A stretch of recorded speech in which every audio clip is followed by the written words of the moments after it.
The night sky over the desert glowed red as Samuel, a lone rancher, spotted smoke rising from the valley. He raced on horseback, his heart pounding. When he reached the clearing, a small Apache settlement was ablaze. Screams echoed as families tried to save what little they had. Through the smoke, Samuel saw her, a towering young Apache woman trapped beneath a fallen beam, flames crawling closer. Without a thought, he jumped from his horse and charged forward. The heat seared his skin, but adrenaline gave him strength. He heaved the beam off her chest, pulling her free just as the fire roared higher.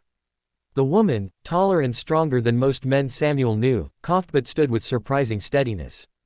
Her dark eyes locked onto his. She didn't speak, only nodded once, a warrior's gratitude. Together, they dragged children and elders to safety. By dawn, the fire had burned itself out, leaving only ash and ruin. Samuel's body ached, but when the giant woman approached him, placing her large hand on his shoulder, he felt a spark of something more powerful than fear or exhaustion. He thought their paths would end there. But the next day would bring a request he never could have imagined. The morning sun spilled over Samuel's ranch as he tended his horses, still sore from the night before. A shadow fell across the corral, and when he looked up, his breath caught. A group of Apache riders approached, their presence commanding and solemn. At their head rode an elder with a stern face carved by years of hardship. Behind him was the giant woman Samuel had saved. She looked different in daylight, no longer just a victim of fire, but a warrior in her own right. The riders dismounted, and the elder stepped forward. His eyes, sharp as an eagle's, studied Samuel with quiet intensity. "You saved my daughter," the man said in heavily accented English. His voice was deep, steady, and filled with weight. "For that, my people owe you a debt. But I am not here to repay. I am here to ask." Samuel frowned. "Ask what?" The elder glanced at his daughter, then back at Samuel. "You will come with us. You will take a place among my people. There is something only you can do." The rancher's chest tightened. He had expected thanks, maybe a gift, not an invitation into a world forbidden to most outsiders. And from the grim way the elder spoke, Samuel realized this was no request at all, it was a calling. Inside the Apache camp, Samuel felt every eye on him. The people were cautious, whispering among themselves. The elder led him to a circle of stones where the tribe gathered. The giant woman stood nearby, silent but watching. "You are wondering why you are here," the elder began. "Our people face a trial. An old promise, older than fire, must be kept." He revealed a truth Samuel could scarcely believe. The tribe's strongest warriors had failed to complete a sacred test, a dangerous journey to retrieve an ancient token from the mountains.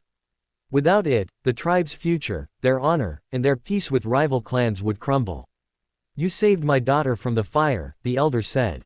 "That was no accident. The spirits chose you. Now you must go where even our strongest cannot."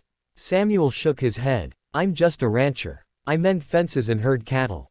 I'm no warrior." The elder's gaze hardened. "Courage made you run into fire. That is worth more than strength." The giant woman stepped forward for the first time. Her voice was low, steady. "I will go with you. Alone, you will fail. Together, we may succeed." Samuel's heart pounded. He hadn't chosen this path, but the weight of their expectations left him little choice. The next morning, Samuel rode beside the giant woman. Her name, he learned, was Ayanna. Her size and strength intimidated him at first. But soon he realized she carried herself with grace and discipline. She spoke little, yet her presence was grounding, almost protective. The mountains loomed ahead, jagged and unforgiving. The path was treacherous, filled with loose rocks and narrow ledges. At times, Samuel stumbled, but Ayanna steadied him with a single powerful grip. At others, she scouted ahead, warning of dangers he would never have noticed. They shared campfires under the cold stars. Samuel listened as Ayanna told him of her people's traditions, the sacred duty to guard the land, the oath passed down through generations. She revealed the pressure she bore as the chief's daughter, expected to embody strength at all times. One night, Samuel confessed, "I never wanted any of this. But I couldn't leave you in the fire. It just felt right." Ayanna studied him for a long moment, then nodded. "That is why the spirits chose you. You act, not for pride, but for heart." Her words lingered with him as they pressed deeper into the wilderness. For the first time, Samuel began to feel that perhaps he was meant for something greater than the lonely ranch life he had always known. At last, they reached the hidden cave said to guard the ancient token. Inside, the air was heavy, and strange carvings glowed faintly on the walls. Ayanna led the way, her torch casting long shadows.